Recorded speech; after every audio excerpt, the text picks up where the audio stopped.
Now we're going to have the keynote lecture by Emily Baltz.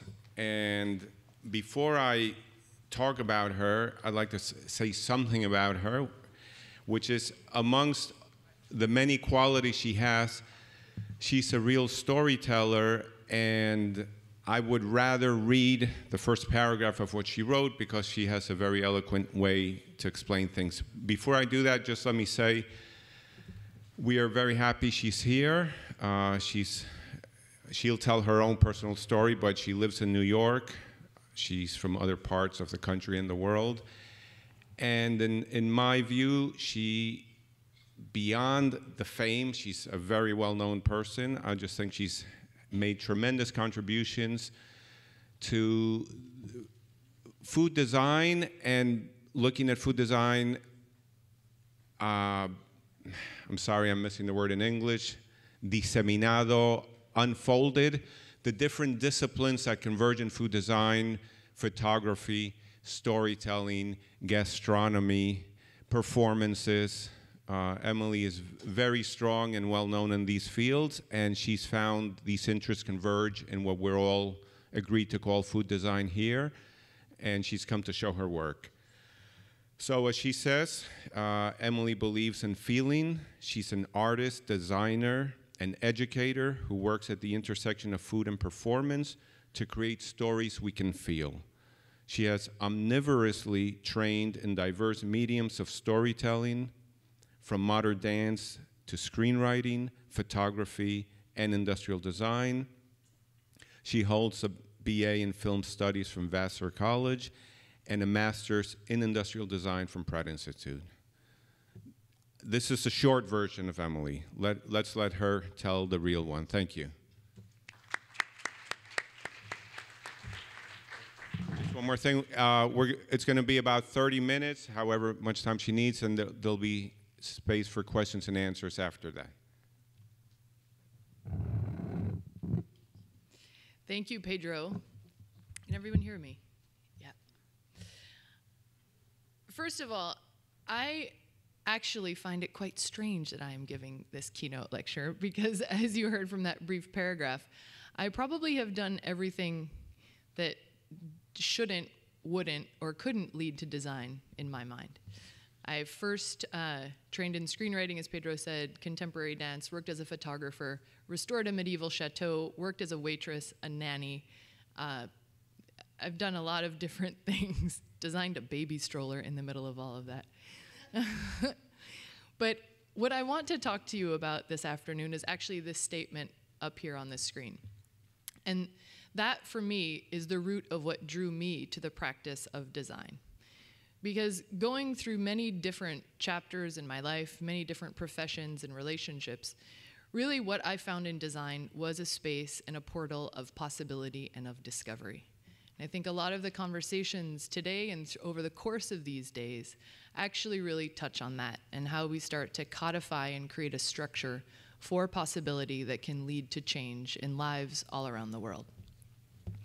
So this afternoon, I want to take you on a journey of how my path has evolved through food design and the discoveries and the possibilities that I've found therein. I grew up kind of next to this. So I grew up in Joliet, Illinois, which is 40 miles south of Chicago. If anyone has ever seen the movie The Blues Brothers, for American film aficionados in the room, it is where they leave jail in the beginning. And we would drive down Route 80, this large highway, and my father would point to these large factories all along the highways, and he would say, "Emily, do you know what that is?" Mind you, I was little. "No, what is it?" That is a cloud factory. Oh. And this, yeah, that's where ice cream comes from. Oh. So immediately, industrial landscape for me had the potential for all sorts of creative possibilities based on the storytelling that I was surrounded by as a child. And in the home, that was no different. My mom is French and my father is American, and my mother continued her creativity through the embodiment of her culinary traditions in our home, which during the 70s and 80s in the middle of America was an anomaly. And food very quickly for me became a symbol and a material of identity, of belonging, or of not belonging, of culture, of community, and of family.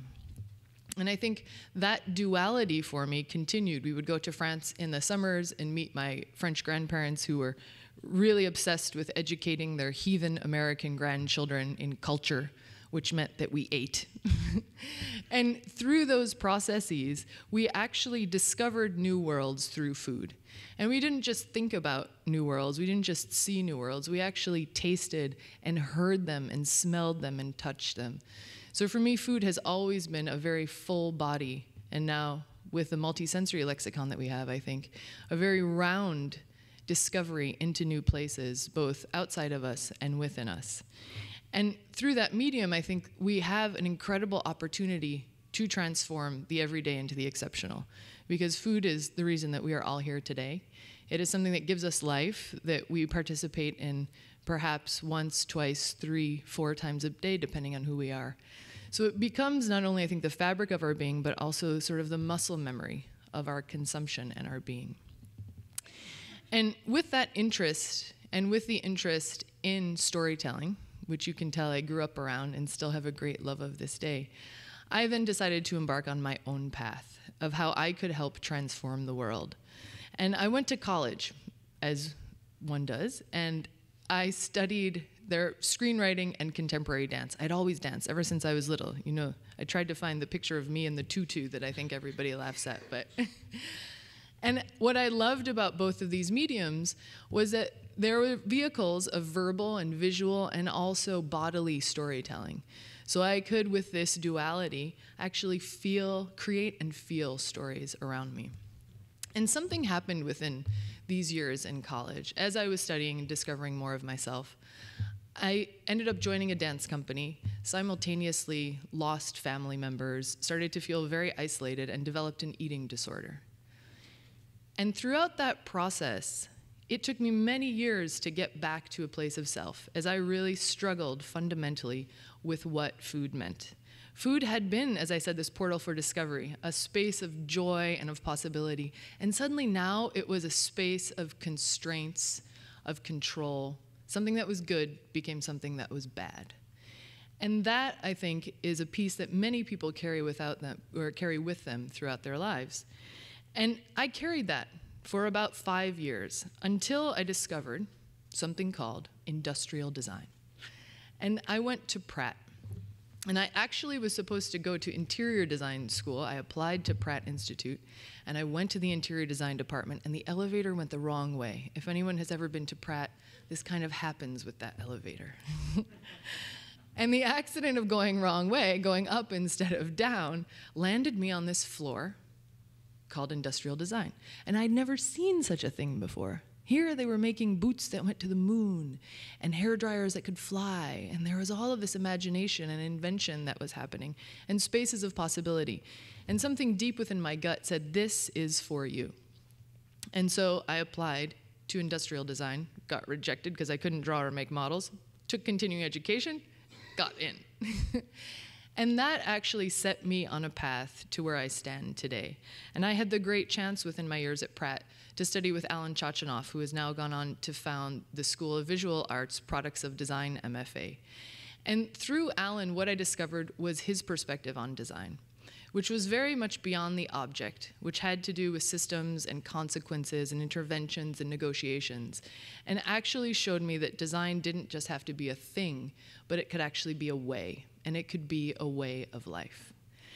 And when I reflected on my own life, and I reflected on actually what I wanted to change in myself, and the repercussions of what I saw food do in the world, not only in myself, but also the consequences of what happened in the world around me, I knew that the one way that I would use design would be to actually reprogram my relationship to food.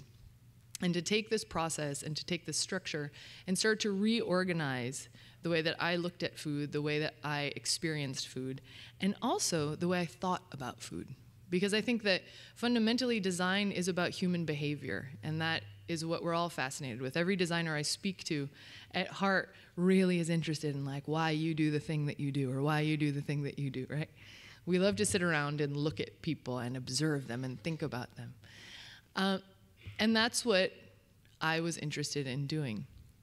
And so I started on this investigation, and at the time, it was about 2005. Not a lot of practitioners around me were using food as a material. And so I started to explore it, and I started to explore it instead of with fear and constraints and control. I started to explore it from, as design had taught me, a space of empathy, a space of possibility, and a space of opportunity. And I'll show you now a few examples that came from that over the last 10 years of work. I was first interested personally in how food was memory. I had a lot of memories around food, good and bad. And one of the ways that I started to approach this is I first made a project called Food Bank. And Food Bank is this mobile sound booth into which different participants were invited. It was during a gallery show. And I asked them to record their favorite food memories. And they would go inside the booth and flick the switch and then record what their favorite food memory was. And I gathered about 250 different stories from all sorts of different cultures. And listening to them, it was incredible because I realized that food itself as an ingredient had very little, but all of the actions and experiences around it were really what created emotional resonance with people. From that, these stories were archived, and one day, hopefully, will become an online cookbook, which you can sort through by emotion to start to understand human relationships to food. From that, I was also intrigued by the fact that I've always come at food actually more from a European perspective than an American perspective. I have both cultures. But here were all of these stories that were primarily American, and a lot of them had packaged foods in them, like very industrial junk foods that were really good memories for people.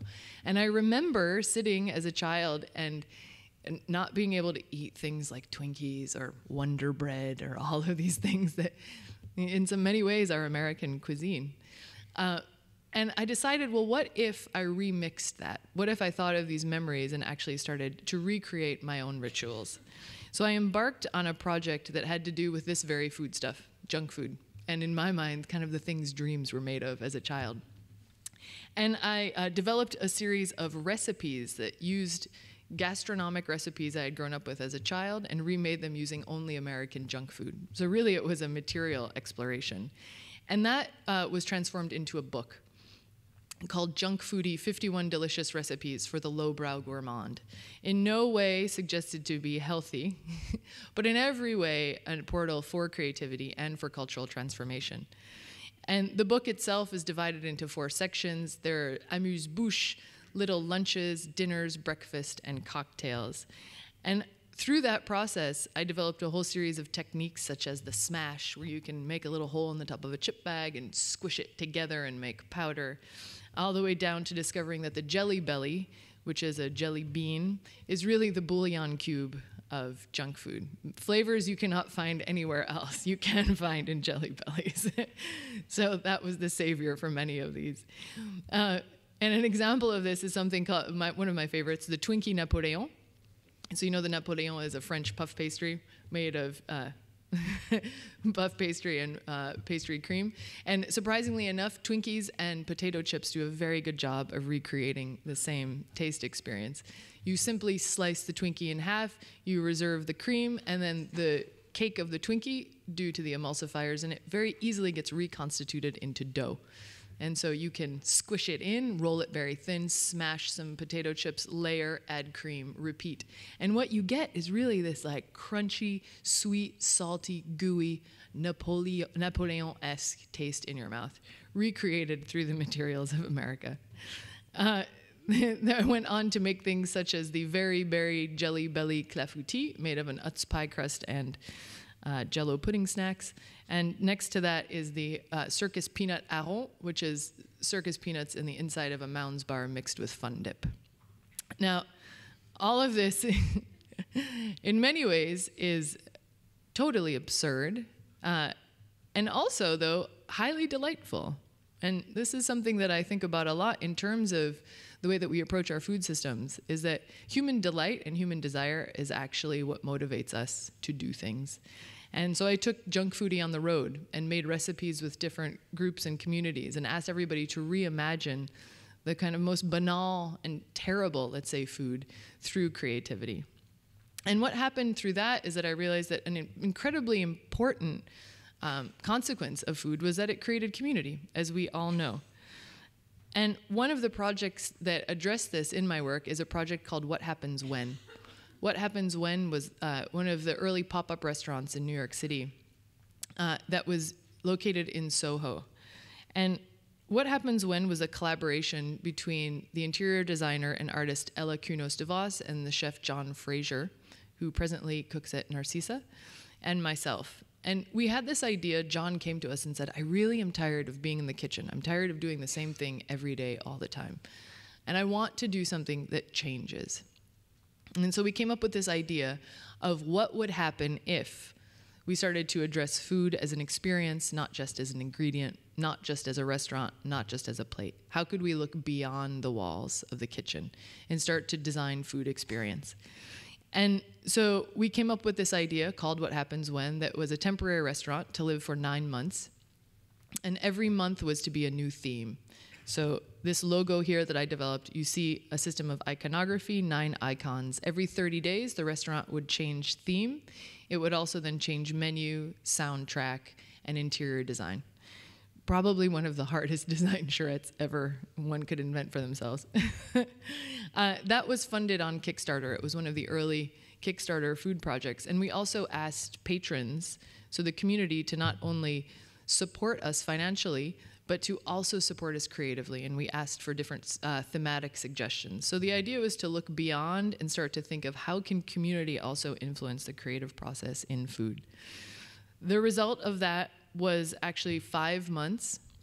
You're seeing 4 movements of the restaurant here, in which we went from our original drawings, which is this black and white space in which people ate inside of our architectural drawings of the space, to a recreation of Renoir's Boat Party, the child's book Where the Wild Things Are, all the way down to an rhythmic interpretation of jazz in New York City. And the food followed suit. And the wonderful output of this was that we started to create all sorts of new relationships in terms of what food could create. Food could create community, but it could also create a new way of thinking about jazz. It could create a portal into a classic painting. And the list went on and on and on. And through that, I discovered that food fundamentally, obviously, is a system. And that these systems are alive everywhere around us all the time. And nowhere better, I would say, than here on the streets of New York City. And I bring this up because I, alongside this work, have also worked in branding and restaurant development. And along the way, I had gotten involved in opening a food cart, a heritage meat picnic cart. And one morning, I played tennis. I was playing tennis with a friend of mine who I'd gone to grad school with, and she worked for 34th Street Partnership. And whack, whack, we're hitting tennis balls. She says, Emily, you don't know anyone who knows anything about food carts, do you? And I discovered a lot about food carts while opening one. Yeah, I do. Oh, why? Well, because we have a problem with food carts. Yeah, they smell. Oh, I paraphrase. But 34th Street Partnership, which is the business improvement district for 34th Street, around Macy's, they really wanted to address the issue of food carts. How could we make this a better public experience? And so through a match of tennis, I suddenly was brought in to research and uncover what the system of street vending was in New York City and what potential opportunities we could identify there and to be able to address and redesign the public experience with street food. That resulted in myself and a wonderful designer named Sinclair Scott Smith, who also presently teaches at the School of Visual Arts. We went on basically a mission, and we mapped out every single food cart vendor within all of 34th Street Partnership. We made a book. We diagrammed it. We noted their names, where they were, what they sold, what time they were there, and we made maps, as any good system designer makes, of how food carts exist in the landscape. They get parked, they go to garages, they get washed, food gets delivered there in the garages. Aha. So maybe instead of the food carts, the garages, the spaces of storage, and also of stocking were actually the space to address. And through that research process, we ended up meeting a man named Hatem Baker, who was a garage owner where food carts were stored, and also a food cart owner. And he was keen on making a new project and developing new business, and he recognized the power of design. And so together, we worked to transform this into this, making healthier, fresher street food options in New York City that would also communicate ingredient benefits and have a new conversation with people throughout New York City. And this was a pilot project for 31st Street that hopefully one day will continue. And I give you all these examples because I think these are between the years of about 2008 to about 2010. And I was closer then to my industrial design practice. And you see these outputs that are coming that are actually perhaps more problem solving and research based and classic examples. But I think another piece of design is actually what I'm doing right now. And that for me is performance. And every day we sit down around tables. And what always interests me in any sort of linguistic exploration is I think about a thing in two languages. And for me, it's French and English. And in French, there's the word plateau. Plateau is tray. So you're often served, right, with a tray. But it also means stage. And this definition for me has always resonated very profoundly because as we eat every day, we gather around these tables and they really are the stages for the dramas and the joys and the sorrows and the comedies of our lives. And food is implicated within that daily performance. And a project that came out of this idea was a project called Discourse. And I was approached by EMPAC, the Experimental Media and Performing Arts Center in Troy, New York. And they're a wonderful contemporary arts center. And they had in residence a choreographer named Ralph Lemon, who's a contemporary choreographer who was premiering a piece that was looking beyond the walls of the theater, beyond performance. What else could performance be? And I was asked to design a dinner for 40 of the top performance art curators from across America who were coming to celebrate this premiere. And within that context, I started to think about the very thing that I just spoke about, how food is a stage for performance, and how we think of performance perhaps always as a thing that is maybe more of a right angle. I'm here, I'm flat, I'm at the table. But there's all of this topography, kind of in the XY axis of our experience. The Z is really the thing that changes our perception of taste and our perception of food. So I designed this table. And what you see in front of you is inside of a black box theater at MPAC, and it is a spandex table. And the spandex table has peaks and valleys, and people sit in the spandex table. And they don't just sit at, I suppose, but they actually sit in. And the idea with this was to take something that we normally think of as flat and give it dimension, to take something that feels fixed and give it resilience and flexibility and flow. And when you sit in this table, the chairs are stretched, the table is stretched, and you actually have a bodily sensation of bouncing and of floating. And so your physical interaction with this space changes. And I believe in muscle memory, and I believe that when we change our physical interaction with something, we also start to change how our brain fires. And not only did the human change, but the food also changed, because depending on where it was placed throughout the table, it took on different movements. And so it started to dance for us. And that very simple inversion between audience and performer, food and eater, was something that I found profoundly delightful and also at the heart of lots of the investigations that I'm interested in. And through that, a whole new body of work started to emerge. And I started to think of my own experience in dance and of my own desire and love of telling stories in physical space and with movement. And I started to realize that even this discourse dinner was a lot about gestures and a lot about interacting and a lot about understanding and also exploring how, not just what we eat, but how we eat.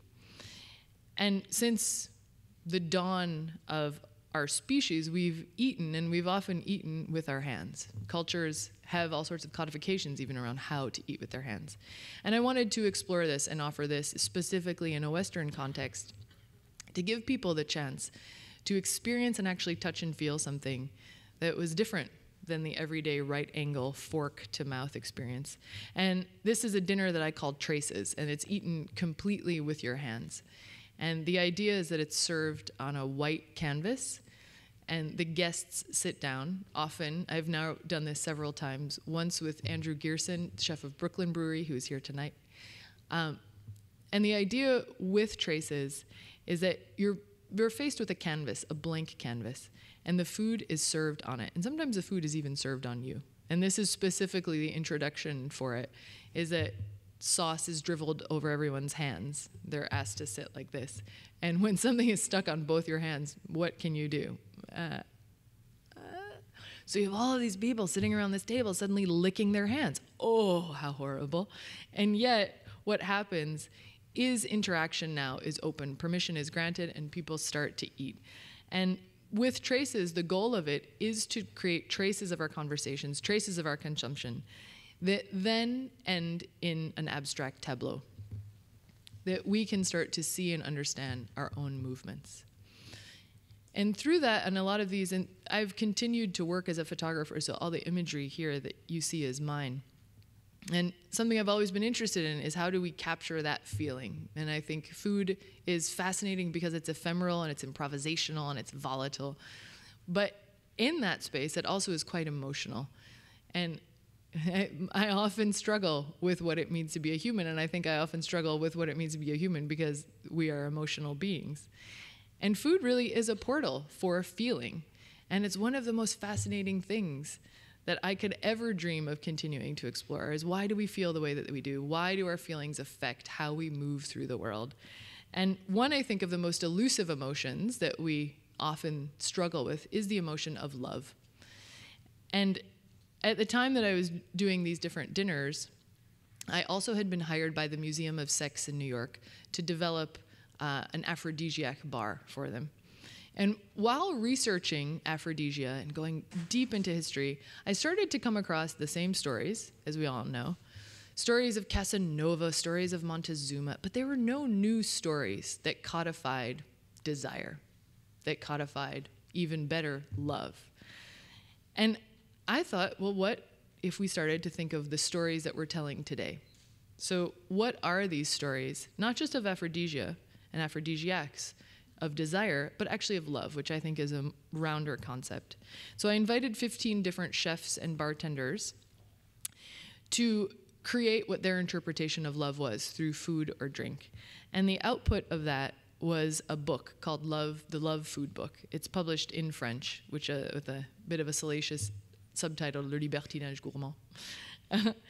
And invited chefs to start to create new definitions and therefore amplify our sensory understanding of what love could be. And I'll share with you two examples that came out of that. One of them is from a chef in Belgium named Kobe Desramels, who has a wonderful restaurant called In de Wolf. And In de Wolf is actually the farm that he grew up in. And so Kobe took it over and he's transformed it into this incredible destination restaurant. And I approached him and asked, Kobe, what do you think love is? And he came back with this. He said, I think love, for me, is sacrifice. And this is what it is. And if you've ever been to In de Wolf, I haven't been in a few years, and I hope this is still there. There's an incredible dish, which is pigeon. And so he presents this dish, and he says, for me, this is the definition of love. And I said, well, what? I don't understand. Why? He said, well, when I was little, growing up here, I didn't really have many friends, but I had these two pigeons. And they were my friends, and I would talk to them and play with them, and I named them. And one day my mother came to me, and she said, Kobe, we have to kill the pigeons. And I said, why? She said, because we have to eat. And his first definition of love, therefore, was sacrifice. And to this day, this dish is one of the most incredible translations of an emotion that I've experienced, because the recipe is such that he takes pigeon, stuffs it with hay, it ferments for several weeks, so the skin becomes quite soft and even a bit rancid, and then the hay is taken out and he creates a hay butter into which the pigeon is cooked. And the taste that you get in your mouth is just incredible, because it is bitter, sweet, delicious love with just a hint of nostalgia. And for me, those moments are where food starts to surpass any sort of intellectual endeavor and really starts to communicate to our hearts and to our souls, because now I can feel you. And that kind of discovery is something that another chef who I worked on this book with, who was at Moto Restaurant, his name is Richard Farina. Uh, he was in Chicago, and he presented this, and he said, "For me, love is discovery." And this is the dish that I will use to explain it. And this is a completely vegan dish, and they're all microgreens, like the thing is this big. The idea was that you had to dig through, and you're so close to the thing, it's like, oh, da, da, da, da. And for Richard, that's what love was. Surprise, discovery at every moment, but you had to look actually quite close. And those two examples for me, quite different, and yet both incredibly powerful, were a wonderful way to start to lay down in images and in text actually what not only food is, but also what food means to us in our lives. And with that, I think we're also, when I think about the role that food plays in everyday life, it often allows us and it gives us permission to feel, which sometimes is a bit challenging. And it can be a difficult experience to feel and to move through feelings. And for me, I know the Love Food book allowed me to feel through all sorts of different definitions and experience other people's definitions of love and kind of slip into their skin for just one moment in time, which I think is an incredible experience. And taking this idea further, as you know, I was continuing to research aphrodisiacs, and that project actually came to fruition with this idea of permission and having written everything down and photographed it in 2 dimensions. I was interested in how we could take this to a physical dimension. And so the Museum of Sex Bar finally came to fruition, and we ended up designing it in collaboration with an architect, Eric Maylander, and food and beverage consultant, Brendan Spiro. And the bar is called Play. It exists to this day in a different iteration, so I want to share with you the original iteration that it was. And Play was thus designed as a place for permission, to take all these feelings and try to act them out in public space. And that can be risky business. And I think we think about the industry of sex, and it's also risky business. But Play was designed as a series of different rooms, the front of which is a cafe, and then you go through doors, and then you walk into kind of the stacks of a library. So you have these little cozy nooks where you can experience each other, peek through, see things. And in the back, there's a hidden bar that transforms more into a nightclub vibe at the end. And I developed a whole series of menu items, food and beverage, along with a series of experimental cocktails that were along with the launch of the bar. And the idea with these was actually to push permission and to provoke and to kind of disrupt what you could do in public space. And what you're looking at here is actually a cocktail. So this is a black porcelain plate, and it has a ribbed texture on it. This texture was developed in collaboration with an artist named Bart Hess, who does incredible work in material exploration and all sorts of wonderful contemporary expressions. And I approached Bart because the way that he dealt with material culture was something that I could feel just looking at images. And I asked Bart to work on licking, because the idea with the experimental cocktail menu was that we would explore gestures of intimacy, obviously, that happen in intimacy in public space. And what's interesting is that these gestures of intimacy or interactions of intimacy also happen in food. Things like licking and squishing and biting and sucking. So we would create a whole series of cocktails based off of that. And so this is called Pareidolia. And as I said, black plate. Comes with it a vial of nori sake with thickened yuzu in it, and that's poured on top of it. And guests are asked, yes, to lick the cocktail. And what happens there is that the food serves as a vehicle for permission to do this thing in public that A, we can only do as children, B, maybe behind closed doors, but C, we have a host of information happening here that allows for discovery and stimulation of all sorts of new things. And so what happened in Play is that when this was served, you would look around and you would literally see all these people like bending over and licking in public space. Another cocktail was developed in collaboration with Bompus and Parr, the duo from London. This one has never come out, but I would love to share it with you. They were inspired by crush porn, which is a form of pornography in which you crush things with your feet. And it's filmed, and people watch this. And so we took it to a whole other level and said, well, what if we actually took that idea of fetishizing, which is rampant and I think very relevant to the food pornography culture that's happening today. What if we made that into the thing? And so we invited various celebrities to come into the Museum of Sex. We built a set. I filmed and photographed all of it and asked them to squish grapes with their feet. Then those grapes were collected, preserved, and the idea was that it would be turned into a syrup and served to you in a cocktail along with the video of the smashing of the grapes. If you could petition to have this made, it would be great because it's such fun. But through all that, something that came very quickly to light was this. And I think play is a word. It was the name of the bar, but it was a portal for me into the realization that this, for me, was the place that I connected to life and to the world. And I don't mean play as toys and blocks. I actually mean play as this, because there are many definitions of it. But the one that interests me the most is an act, way, or manner of proceeding, a maneuver, and how we move through life. Louis Armstrong said, "What we play is life." And I can think of no better way to experience our future. And with that kind of fundamental knowing suddenly, the doors opened for me. And my work actually changed then. And I started to make things like this. Yes, licking has come back, and I really like it as a thing, so you'll see more of it. But it became a space for play, because something that was in all of this, and in my own quest to understand and to reprogram a relationship to food, had actually expanded into this whole profession that I'd never dreamed could even exist,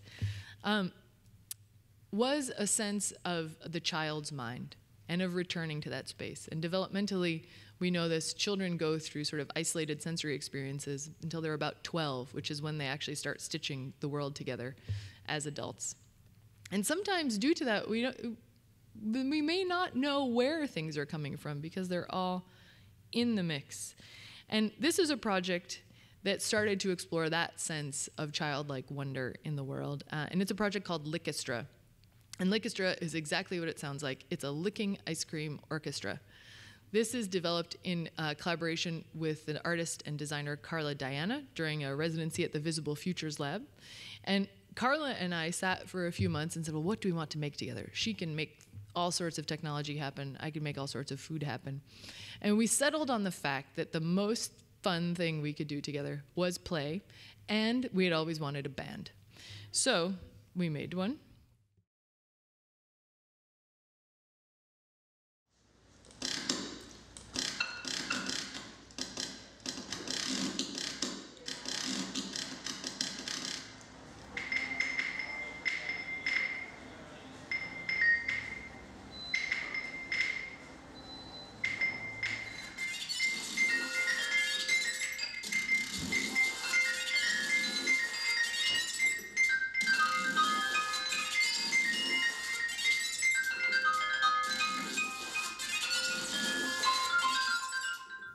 So that's Lickestra. I'll keep it on this. And am I there? Yeah. And Lickestra is made through a series of rapid prototype cones, inside of which are capacitive sensors. So when you lick, you complete a circuit and you trigger a sound. And the idea with Lickestra was to start to create a vehicle for play through food. And how could we use our own bodies as instruments and start to play together? And the band as a format is an interesting one, because in bands, we actually are forced to listen to each other and to work together. And Lickestra does that and uses food as a vehicle for doing it. So I didn't stop there. I've then gone on to make another licking project called Pop Stars, which is the Lickable Popsicle Orchestra. This here is rendered by the wonderful designer Andy Ann for me. And Pop Stars does the same thing. It would be like if I started licking this and there was a popsicle on it and music would be made. And lo and behold, Pop Stars actually went on tour and was at Outside Lands, the music festival in San Francisco this year, on the Gastro Magic stage. I encourage everyone to go. And it was a collaboration with Dan Deacon, the electronic music composer, who composed 4 different bands for audience members to play. So the audience was invited on stage to play his music through the Lickable Popsicle microphones. And I'll have to tell you, it was one of the strangest things I've ever done. And also one of the most interesting and joyful. And to see people explore new worlds with their bodies in strange and beautiful ways looks kind of like this. Here's an excerpt.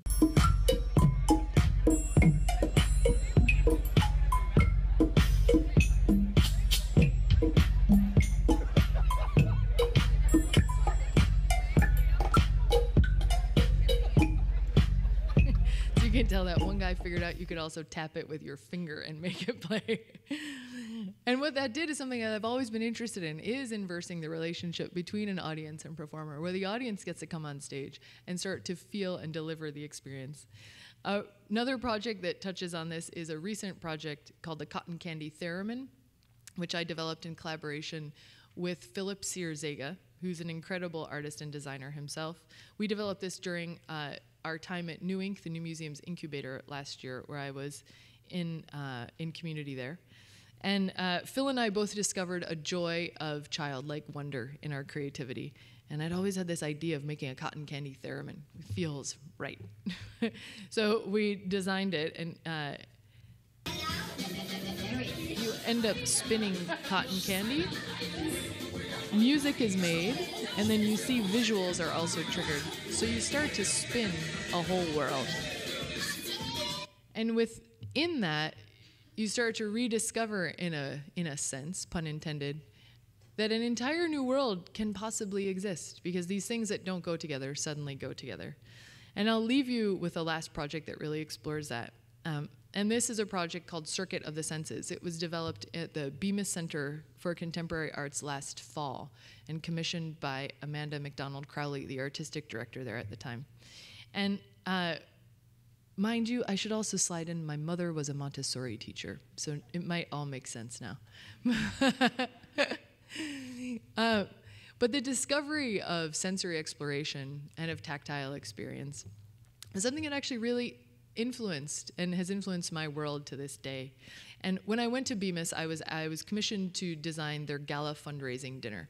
And the Bemis Center is a wonderful contemporary arts institution and a classic institution at such. And they often have an auction every year in which they raise money, and then people go to a dinner and they eat dinner. And Amanda wanted to create new engagement and spark community interaction and a new understanding of what art could be off the walls, off pedestals. And in response to that, I created this dinner, which actually brought people upstairs from an auction they thought they were going to, down a freight elevator, and then dumped them out into the ground floor of the Bemis Center, which had been totally transformed through a series of interventions, which you will see next, and forced a community to actually squish together and mix together. And everyone was given a different circuit through this dinner. 4 galleries, 4 courses, each course inspired by a different human sense. And you would eat your way through this. So you and I may arrive together, suddenly we would be separated, we would re-meet again, we would separate, we would meet again. And the idea was to actually remix, just as you saw with the Cotton Candy Theremin, but here in a social way, and kind of choreograph paths through eating experience. And with that, every guest embarked on this kind of a circuit. One room was inspired by the sense of smell, and this is a dining table that when you sit down on and your elbows touch, puffs of smoke come out of. And it's very simple, actually. It's just dry ice under pegboard. Try it at home. It's totally fun. This was served in the dark, so no one could see. They walked in, eyes almost dilated, and then flashlights appear with servers, and suddenly you realize that the table is alive. As you see, this is a metaphor that I'm interested in. And with that, an olfactory experience happens, and food is served. This was specifically chaumushi, and the clouds were scented of rosemary, and the chaumushi had a vapor of time when it was opened. They then might go into the sound room, which was more of like a grotto experience, propelled by fire and Rubens tubes. If anyone knows what Rubens tubes are, they are these kind of long aluminum tubes inside of which you fill with propane, make small holes at the top, and a speaker is put on one end of it, and the sound wave is expressed in a fire wave. And I thought, what fun could this be to create the world's first singing barbecue grills? And so you would walk into the room and see something a bit like this.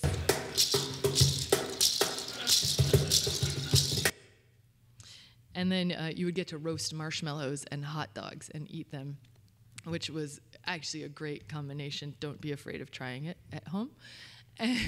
You might then pop into the sight room, which was filled with large format ice blocks. And the ice blocks served as the dining surfaces onto which hot soups and beverages were served. And what happens when hot meets in contact with cold is that a bit of energy is created and the food begins to spin.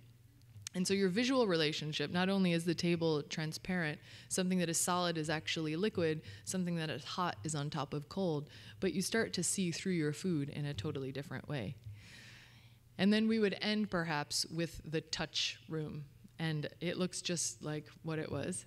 This is a 30-foot long dining table that was designed, inside of which a troupe of dancers are hidden. And the table then comes alive, and it feeds you and invites you into the table, and you get a hand massage, and then you get handed over a head-on shrimp that you eat with your hands. And through all of this, I mean, the reactions are multiple and varied, and some people hate it and do not want to do this, but more often than not, with just a little permission mixed with the right dose of play, freedom happens, and people start to socialize in ways and connect with each other in ways that they've never done before, and also potentially connect with themselves. And something that I think is wonderful about this project is that it actually had a life beyond. It went on to be an exhibition at Bemis called Food Theater. And then Amanda's wonderful idea was to extend the life of it. And the touch table actually became a vehicle for other workshops. And specifically here pictured is Eco Art Tech. This is part of their social sculptures. It's part of a project called Edible Ecologies, in which they run fermentation workshops with different members of the community. So part of the dinner actually started to live on and create new forms of interaction and new uses, and actually start to define space for movement and for new collaborations. And at heart, that's what is interesting to me, is that food is rampant with possibility.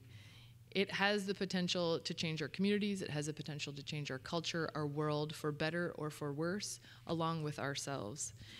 And I think that within that, with having gone through my own journey to start to understand what food could be beyond an ingredient, and how it existed in the world, and therefore how I existed in the world, I actually learned by doing.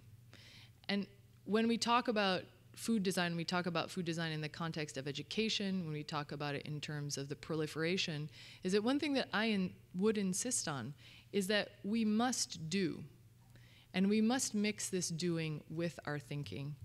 I teach at Pratt. I started a food design studio there, as well as I teach at the School of Visual Arts, a class called Design Delight, which is an experience design class. And that is something that is essential, is that we must go, we must make, we must touch, we must risk, and we must risk sometimes our most wild and precious parts, to quote, paraphrase Mary Oliver. Because I think within that, if we address what food really is that food is at the center of all of these things. I've always believed that this material is our most fundamental form of consumption. How we eat is how we behave. Pedro has a wonderful statement of you are not what you eat, but you are. Say it again. You eat what you are. And I think just those simple language inversions of starting to reframe this material of the everyday allows us to reframe our lives. And I leave you with that. I leave you with the question of what if each of us today were able to take that back to our communities, to our places, even to our own lives, and rethink, and not just rethink, but also redo and remake not only what food is, but also how we experience food. Thank you so much.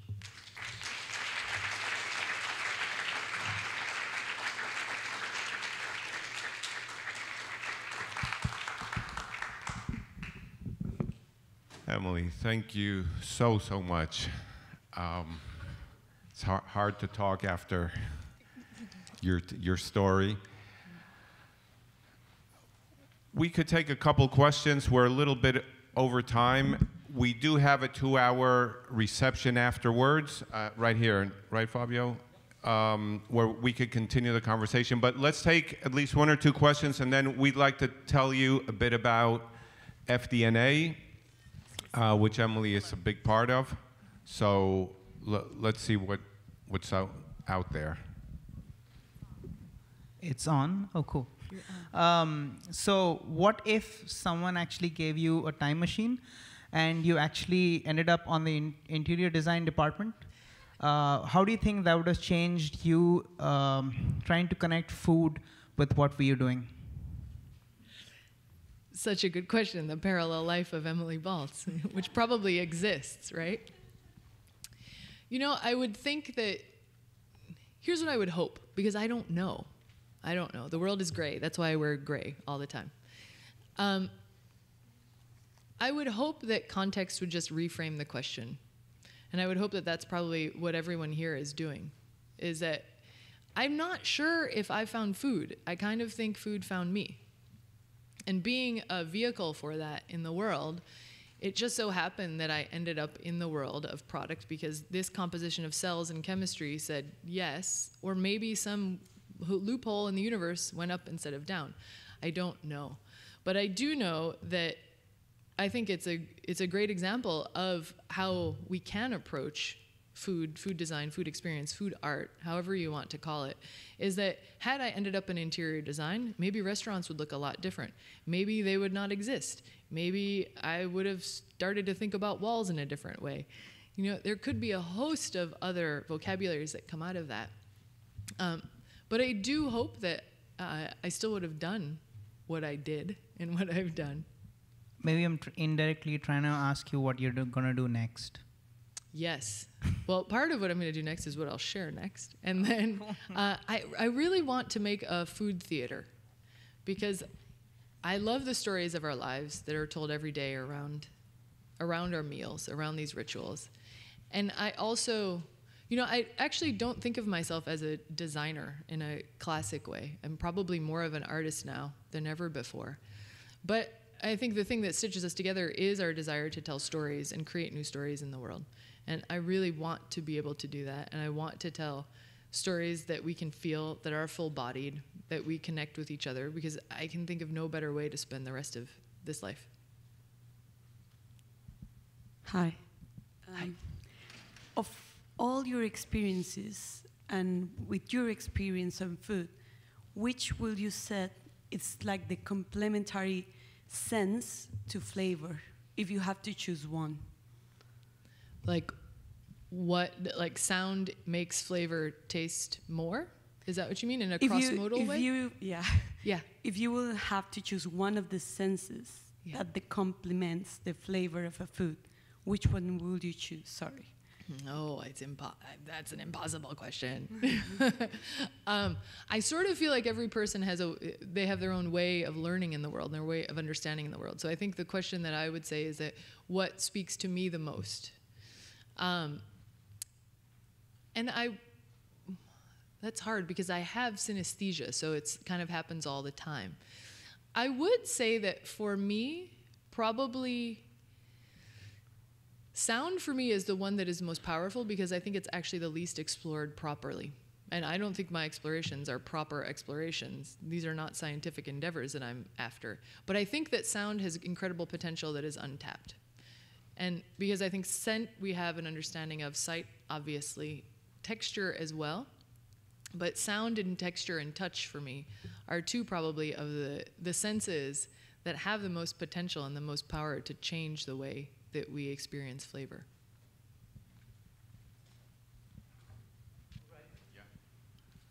Okay, Emily, thank you. Thank you. We can continue the dialogue with her in the lobby. I have to introduce you now. Yeah, right? yes, yeah. or us. So now I have to introduce Pedro because part of the question of what we were doing next is that Pedro and I met many years ago at Francesca's first conference. And we discovered we both had a desire to expand the definition of food design. And a couple of years ago now, Pedro came and said, Emily, I would like to make and believe that this exists in the world, a food design network for North America. And so I'm going to hand it over to Pedro to talk about that. Thank you, Emily. Well, this is the good news. You saw Emily in action all over the world, all over the place. And now we are opening the door to a new possibility. Sorry, I was moved by her words, and sometimes my speaking can dwindle, but you might have to help me here. You're doing great. This woman, you know, you see what she does. We had the Latin American Food Design Network for a couple years. I came to New York for 2 years. That's where our dialogue started. And the question on the table was, how can we take this moment, this need, this desire, this critical mass, this opportunity, and do something with these wonderful people in this incredible place, which is New York City, and do something useful. We said, let's do it for North America. We're trying to keep it regional, and let's see what can happen. We had many more doubts than certainties. We didn't know what to call it. We didn't know if it was a society, a network, an association. And what happened was a very nice story, which is Emily gathered half dozen people she knew. I gathered a couple more. I called my colleague Fabio, another colleague from the New School, Adam Brent, the Dean of Design at Pratt, which really supports Emily's work, Anita Cooney. And we became 12 people. Michael, who I think was here, he's there right now. Is anyone else here? Is Claire, and Andrea? Okay, a couple of people might be here, and you're welcome to help tell a little better the story. We started meeting with one condition, and that condition was we cook and eat together, because if we're going to talk and explore about food, this could not be just an intellectual conversation.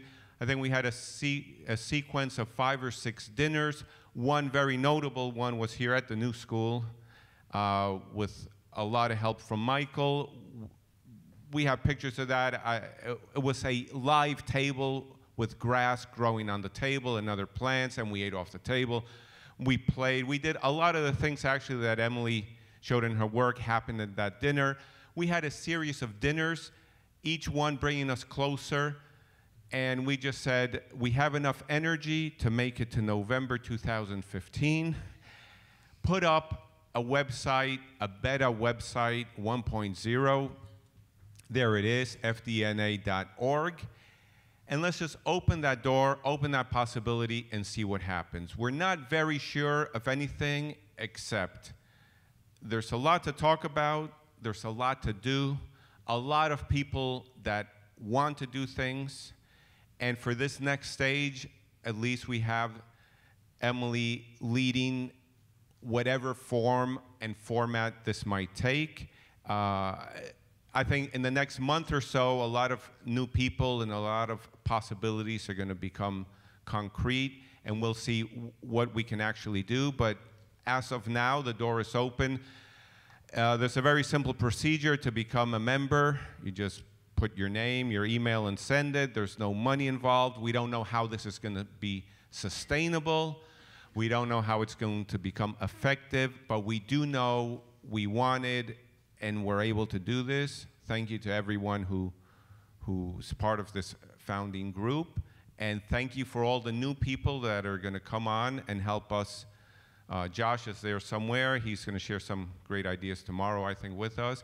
People to make this as much as it can be, very similar to what's happening in Latin America, obviously with different connotations. And we have also the good luck to have 2 Canadians here that are going to come on board, because we do say North America.